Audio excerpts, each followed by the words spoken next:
Radosław, ty jeszcze pamiętasz nasze pierwsze spotkanie? No pewnie, że tak. Jak wspominasz? Ja jakby po prostu myślałem sobie, dobra, wiesz, spotkamy się, pewnie pójdziemy na kawę, do widzenia i nic z tego nie będzie, wiesz?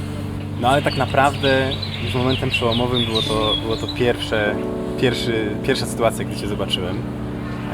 Nie wiem, czy pamiętasz wtedy, jaką miałem minę? Pamiętam, bardzo zdzivioną i nic nie mówiłeś, zapatrzony. Rozczapierzyłem po prostu się cały, słuchaj. Myślałem sobie, matko jedyna po prostu, co to w ogóle jest za tutaj potężna dziewczyna, nie? I jeszcze, słuchaj, najlepsza historia jest to, jak ja, wiesz, potem poszedłem do pracy i odbieram od Ciebie wiadomość. Słuchaj, wyobraź sobie, północ, rynki się otwierają, tutaj wszystko leci, patrzę SMS. I ja nagle po prostu, serce, wiem, że jest, też się jej spodobałem. To kurczę, napisała pierwsza, nie? A potem co się okazało, że tak napisałaś po prostu, już każdemu tak napisała, bo miło, nie? No tak, to prawda.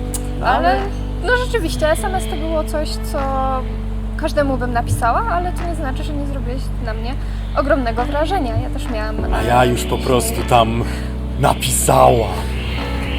No, ale to dobrze. prawda. Także to nasze pierwsze spotkanie, też je bardzo dobrze pamiętam.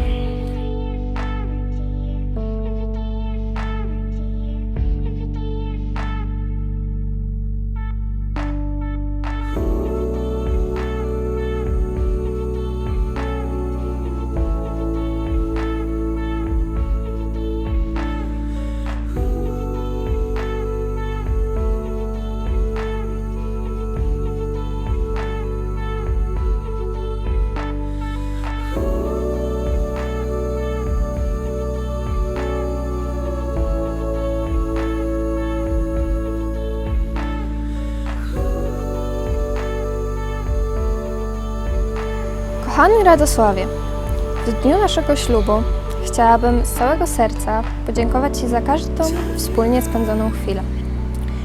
Czuję, jakby moje prawdziwe życie zaczęło się właśnie w momencie, gdy Cię poznałam, 13 września 2016 roku. Kiedy byłam małą dziewczynką, często marzyłam o swoim przyszłym mężu. Teraz, gdy już za chwilę właśnie Ty nim zostaniesz, bez wątpienia mogę stwierdzić, że mąż z moich marzeń nawet w połowie nie był tak cudowny jak Ty. Zawsze potrafisz mnie rozśmieszyć, to udając papugę,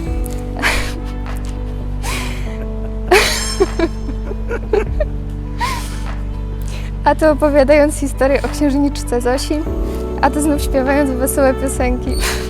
Chcę być z Tobą, gdy Twoje włosy posiwieją, a na twarzy pojawią się zmarszczki. Chciałabym być dla Ciebie tak cudowną żoną, abyś w takim momencie powiedział, że Twoje życie ze mną było szczęśliwe i gdybyś mógł, to znów byś się ze mną ożenił. Na koniec chciałabym Ci obiecać, że zawsze możesz na mnie liczyć i nawet gdy cały Twój świat runie, ja zawsze będę przy Tobie i razem z Tobą będę go budować na nowo. Twoja na zawsze Anna. Najdroższa Anna, aż trudno uwierzyć, że w dniu dzisiejszym mijają 4 lata, od kiedy w dość przypadkowy sposób spotkaliśmy się przy rzeźbie smoka wawelskiego. To, jak mogłoby się wydawać zwyczajne wtorkowe popołudnie, na zawsze przecież odmieniło nasze dotychczasowe życie. Moim marzeniem było spotkać właśnie taką dziewczynę jak Ty, a moment, w którym zdałem sobie sprawę, że ta dziewczyna, która jeszcze wczoraj była jedynie imaginacją oraz wytworem mojej wyobraźni, stoi tu dzisiaj przede mną, był zdecydowanie najpiękniejszym w moim życiu. Aż do dziś. Ślub z Tobą jest dla mnie bowiem wydarzeniem zupełnie niezwykłym. Stanowi niejako granicę pomiędzy beztroską i brakiem rozsądku, a odpowiedzialnością, rozwagą i dorosłością. W końcu niedługo to nasze wspólne dobro będzie musiało być dla nas obojga najważniejsze, a kłótnia nie będzie mogła się już zakończyć wyjazdem do domu. To, co moim zdaniem sprawiło, że z taką łatwością, radością i lekkością spędziliśmy te wspólne dni, tygodnie oraz lata. Tym jest oczywiście przyjaźń. Od samego początku byłaś bowiem nie tylko moją dziewczyną, czy później narzeczoną, ale także najlepszą przyjaciółką, jaką tylko mogłem sobie wymarzyć. I właśnie dlatego nie mogę się już doczekać, aby zostać Twoim mężem i jednocześnie pozostać Twoim przyjacielem.